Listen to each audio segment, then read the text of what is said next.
eu tenho tudo isso internalizado, mas eu venho para uma família, eu venho para uma casa, eu venho para uma criação que vai, de certa forma, começar a potencializar certas questões que podem estar presentes ou podem estar sendo criadas ali naquele momento.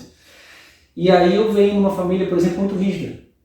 Muito rígida. E essa família, às vezes, tem um masculino muito forte e o feminino muito de canto. Exatamente. Essa família não tem uma conexão amorosa entre eles, é muito a realização, o fazer acontecer, o vamos vencer o mundo, talvez. Exatamente.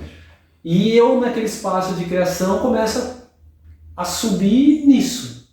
Agora vamos dizer que eu... É seu aspecto, você está convivendo e trazendo aquele aspecto desse inconsciente pessoal, desse convívio com os pai, mãe ou...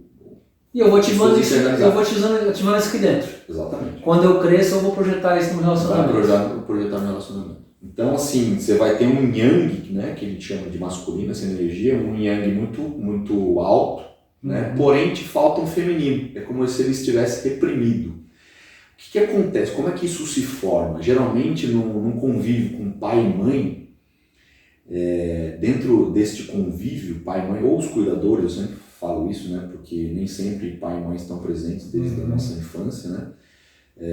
Então, assim, ou no convívio com pai e mãe, ou cuidadores de origem. O que vai acontecer? Existe um aspecto de um sobrepor o outro, ou seja, uma energia masculina, uma energia do meu pai mais favorável, ou seja, eu me aproximo mais do meu pai ou me aproximo mais da minha mãe. Isso vai gerar o que eu vou carregar inconscientemente no meu sistema, na minha psique. Ou seja, se em detrimento de alguma questão eu identifiquei que estar mais ligado ao meu pai era o melhor para mim e deixar um pouco mais a minha mãe de lado, eu vou carregar esse aspecto masculino internalizado dentro de mim. Então é isso que eu vou começar a projetar na minha vida, não só nos meus relacionamentos, na vida. Ou pode ser o contrário, né? Então eu identifiquei que, por exemplo, às vezes meu pai era agressivo com a minha mãe. Então é como se eu me associasse energeticamente à minha mãe, né? E eu reprimisse um pouco esse aspecto agressivo do meu pai. É apenas um exemplo, tá? Então eu vou ser, por exemplo, um homem mais voltado, aliado mais a essa energia feminina da minha mãe, entendeu? Então vai me faltar na vida uma energia mais masculina, de ação, de movimento, de concretizar. Então muitas questões, por exemplo, de financeira, questões de carreira, muito se dão por conta de masculino e feminino interiorizados dentro de nós. Entendeu? É um aspecto muito positivo, muito claro ver essa questão, essa dinâmica acontecendo para uma vida, né? Em todos os aspectos da vida, em todas as áreas da vida.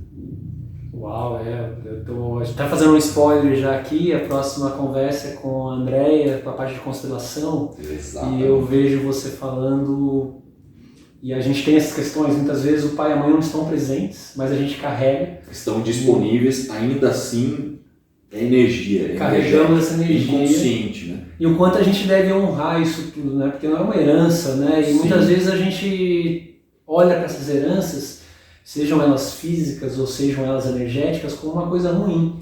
E enquanto aspecto a gente negativo, né? Enquanto a gente não honrar e entender que aquilo veio para te ensinar algo que vai ser útil para você, a vida não deslancha.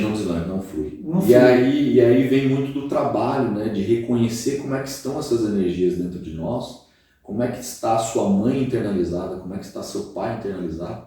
E em um determinado momento da vida, geralmente é a metade da vida, onde a metade da vida nos cobra um sentido maior, né?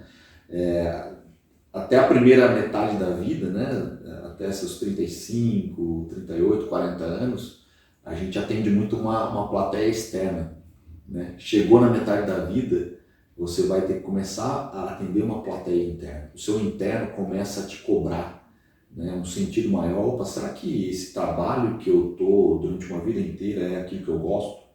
É aquilo que eu quero para minha vida? Será que eu tenho uma missão de vida, um propósito aqui? Ou será que eu nasci para acordar, trabalhar ou seja, vida automática?